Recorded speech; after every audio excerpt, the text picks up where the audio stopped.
टमाटर एक ऐसी सब्जी है जिसको प्रायः सभी प्रकार का व्यंजन बनाए जाने में उपयोग किया जाता है। तो किसान भाइयों के लिए आज हम बात करेंगे कि कैसे टमाटर की खेती की जाए ताकि उनको ज़्यादा उपज प्राप्त हो सके। नमस्कार, मैं डॉक्टर धीरू कुमार तिवारी, कृषि विज्ञान केंद्र माधोपुर, पश्चिम चंपारण। आज हम बात करेंगे टमाटर की वैज्ञानिक खेती कैसे की जाती है।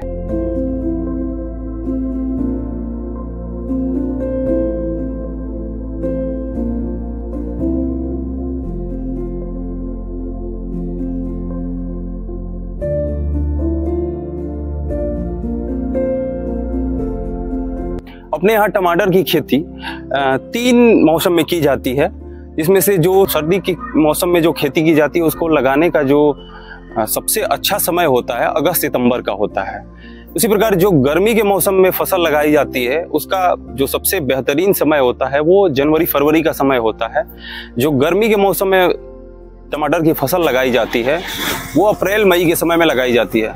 किसान भाइयों को कुछ मुख्य बातों पर जरूर ध्यान देना चाहिए, जिसमें से खास है कि प्रजातियों का चुनाव अच्छी उपज वाली जो कुछ प्रजातियां हैं उनका चुनाव किया जाना है, जिसमें से मुख्य रूप से जैसे अर्का रक्षक जो प्रजाति है, अर्का रक्षक का ये क्वालिटी है कि वो किसी भी मौसम में उसको उगाया जा सकता है। उपज भी काफ़ी अच्छी होती है। इसके अलावा वो कई प्रकार के जो रोग होते हैं उनके प्रति रोग रोधी होती है।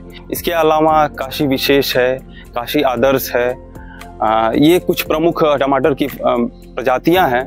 इसके अलावा चेरी टोमेटो की भी किसान खेती कर सकते हैं। चेरी टोमेटो का जो उपयोग होता है वो सलाद के रूप में काफ़ी रूप से यूज़ किया जाता है, उसका प्रयोग किया जाता है। तो इन सब प्रभेदों का उपयोग करते हुए टमाटर की अच्छी उपज को प्राप्त किया जा सकता है, अच्छा मुनाफा कमाया जा सकता है। ये हो गई कि जो उत्तम प्रभेद की बात है। इसके अलावा हमको नर्सरी की बात करनी चाहिए। इसका जो पौधा होता है, नर्सरी गिराने के बाद पौधों का रोपण किया जाता है।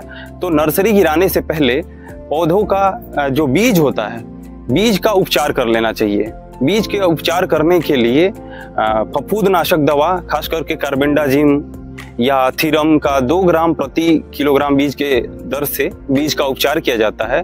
बीज को उपचारित करने के बाद नर्सरी में बीज को गिरा दिया जाता है।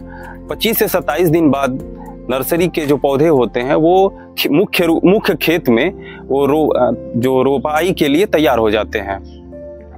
ध्यान देने की बात यह है कि बीज की मात्रा का भी ध्यान देना चाहिए। बीज की मात्रा में क्या है, जो सामान्य फसलें हैं, जो सामान्य वेराइटियां हैं, उनके लिए 400 से 500 ग्राम प्रति हेक्टेयर की दर से बीज की आवश्यकता होती है।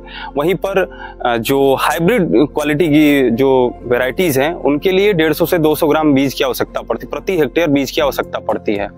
तो यहाँ पे हमने बात कर ली कि बीज की बुआई, नर्सरी में बीज का शोधन करके बीज की बुआई की बात, उसके बाद रोपाई की बात। अब आते हैं बात कि कितनी दूरी पे इसकी रोपाई करने की आवश्यकता होती है। तो जो कम फैलाव वाली प्रभेद होती हैं उनके लिए 45 से 60 सेंटीमीटर की दूरी पे पौधों का रोपाई किया जाता है। वहीं पे जो हाइब्रिड या ज़्यादा विस्तार वाली प्रभेद होती हैं, पौधे होते हैं उनके विस्तार वाले, उसके लिए 90 से 120 सेंटीमीटर की दूरी पे जो पौधे की रोपाई की जाती है। अब हम बात कर लेते हैं कि कितनी गहराई पे बीज को लगाना चाहिए। जो नर्सरी की बात है, तो नर्सरी में जो गहराई होती है वो 1.5 से 2 सेंटीमीटर की गहराई पे बीज की बुआई की जाती है। यहाँ पे बात अब करनी होगी कि जो फसल हम लगा रहे हैं, फसल में जो न्यूट्रिएंट का जो प्रबंधन है, जो पोषक तत्व प्रबंधन है उसके बारे में।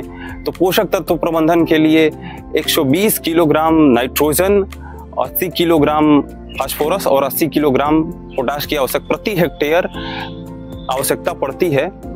इसके में क्या किया, ध्यान देने की बात है कि जो नाइट्रोजन की मात्रा होती है इसको 3 बराबर भागों में बांट लिया जाता है। जो पहली मात्रा है उसको खेत की तैयारी के समय फास्फोरस और पोटाश के साथ मिलाकर प्रयोग कर दिया जाता है।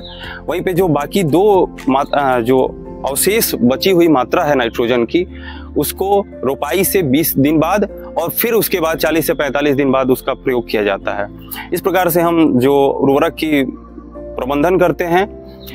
अब बात आती है कि सिंचाई की। तो सिंचाई का जो की बात है, सिंचाई के लिए हमको गर्मी के मौसम में खासकर नमी का जो संचार है मिट्टी में, नमी को बनाए रखा जाता है और ये ध्यान दिया जाता है कि किसी प्रकार से जो खेत है, खेत की मिट्टी सूखने ना पाए।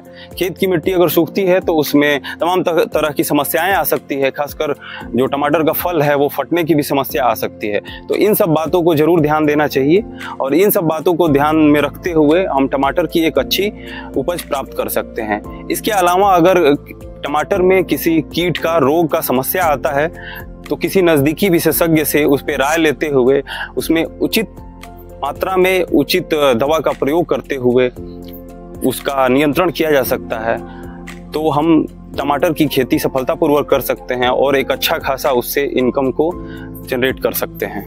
धन्यवाद।